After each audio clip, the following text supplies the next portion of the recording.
Welcome to Clean Academy. This is Jonathan Van Ness, and welcome back, Tara Foley. Thank you so much for having me. Pleasure is all mine. When you were here last, you taught us about how we could make our clean makeup routine really be an extension of our clean skincare routine. So can you kind of give us like 5 ways to have a greener, cleaner beauty routine? A really good place to start, believe it or not, is hand and body soap.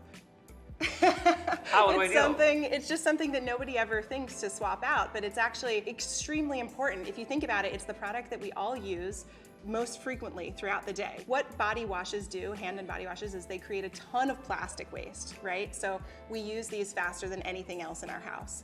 They also have a bunch of ingredients like triclosan, which is the quote-unquote antibacterial ingredient. They have SLS, which is an irritant. It's gonna dry out your skin. It's harmful for us and the planet. They have tons of synthetic fragrance. I could go down a really long list. What do we replace it with? So I would just say a really easy swap could be something as basic as a nourishing bar soap, or you could find a refillable soap option. Make sure that you're gonna be using safe ingredients on the inside, because a lot of times companies will have these biodegradable or refillable packaging options, but then the ingredients on the inside aren't safe. And really at the end of the day, the ingredients are then going down the drain into the water system, and the ingredients on the inside actually really matter. So basically, just like replace bar soap for your packaged hand soaps and body washes. Yeah, it's very, very simple. Make sure that it's a bar soap without fragrance. Make sure that it's a bar soap without triclosan. Make sure, that it has good ingredients and it's from a brand or a retailer you trust. But yes, bar soap or a refillable liquid soap is a great option.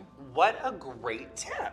What's another one? Another one that we all hopefully use a ton is sunscreen. So you may have been reading about chemical sunscreens in the news, like oxybenzone, octinoxate, and a few others. So they're starting to be banned. They've already been banned in Hawaii, Key West, a few other places across the country. They're being banned for what they're doing to the reefs. They're actually wiping out coral reefs, but imagine what they're doing to our bodies. So the real difference between mineral sunscreens and chemical sunscreens are chemical sunscreens absorb the UV rays versus mineral and physical sunscreens, they actually block the UV rays from getting into your body. Mineral sunscreens literally create this protective barrier on your skin. So it's almost like you're wearing clothes. The sun is just not gonna get to you at all. So not only is that protecting you from long-term illnesses and all of the reasons why we use sunscreens, exactly, it's protecting you from burns, and it's also protecting you from the photo, damage to your skin. So why wouldn't we just use mineral barriers when they're so much better for us and for the planet? The third category of products that I would really pay special attention to is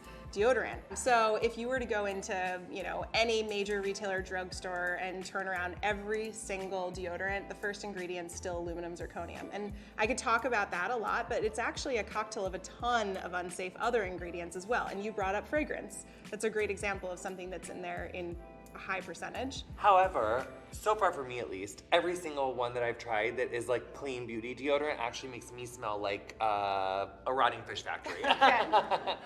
So is there one that works? Yes, okay, so that's the tricky thing about deodorant in the clean space. You have to try and find the right one for your body chemistry. Some people have reactions to certain ingredients in deodorants, and some people it just doesn't work for them in certain ingredients. I am able to use deodorants that have baking soda, arrowroot powder, tea tree oil, some really heavy-duty ingredients, but other people might not be able to use them. So I would say that it's kind of a trial and error process. So I would test out a few. The other thing to note for deodorant, and one of the reasons why you may have thought it wasn't working, is some people do experience a quote-unquote detox period. And not everybody does, but some people do. And during that period, your body is ridding itself of a lot of the ingredients that it's stored up here. So where we apply deodorant is the beginning of our lymphatic system. It's one of the reasons why we shouldn't be using unsafe deodorants, right? Because we're applying it right there in such a sensitive area. But it's also one of the reasons why we hold up and store a lot of these unsafe ingredients there. So when you stop using these things, sometimes your body's starting to get rid of it. When you're, scrubbing there with soap or any kind of an exfoliating ingredient, or when you're sweating, of course, your body's gonna start, getting rid of those ingredients, and it may smell a little funky when that happens. Is that why when I exfoliate my armpits in the shower and then later you're why am I stinky again so fast? That's exactly right. Living for the first 3 things, what is the 4th? So for the 4th, I would ask you to actually think about what you use the most in your life. For me, it's actually makeup. That was the first swap for me, was concealers and foundations. If you're somebody that doesn't use a ton of concealer and foundation, but you use a ton of body lotion or sunscreen or whatever it is, I would say reflect on what it is you use most on the most surface area of your body and switch that out. And last, what's the fifth thing that we can really do to change the tide? I would just ask everybody to take a step back and think about the choices that you're making.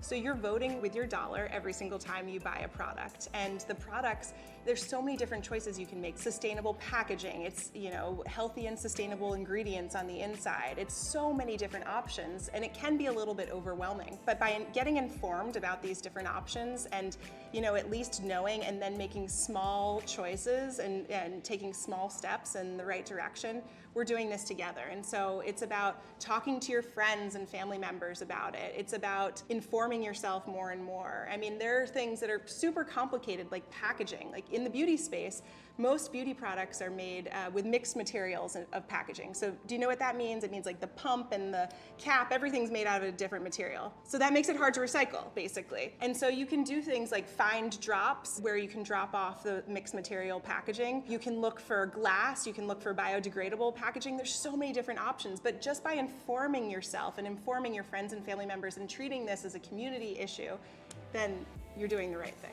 In addition to all those practice swaps I mentioned, all of us use lots of single-use products every single day. So think about Q-tips, cotton balls. So like if you were like a makeup wipe user, maybe just like opt at the end of the day to just like washing your face? Yeah, I mean, you can use an oil-based, any kind of makeup remover as a cleanser or anything else like that. You could totally get rid of your makeup wipe. Or if you needed to take a step, an intermediary step in between, you could try and find a biodegradable makeup wipe. Ooh, Tara Foley, thank you so much for giving me your time and sharing your expertise. I really appreciate it. You learned a lot today. This has been so fun. You were busy. How did you find time to educate me and do Follain and do all the things you're doing, honestly? It's important. I mean, it's very, very important that we have this conversation.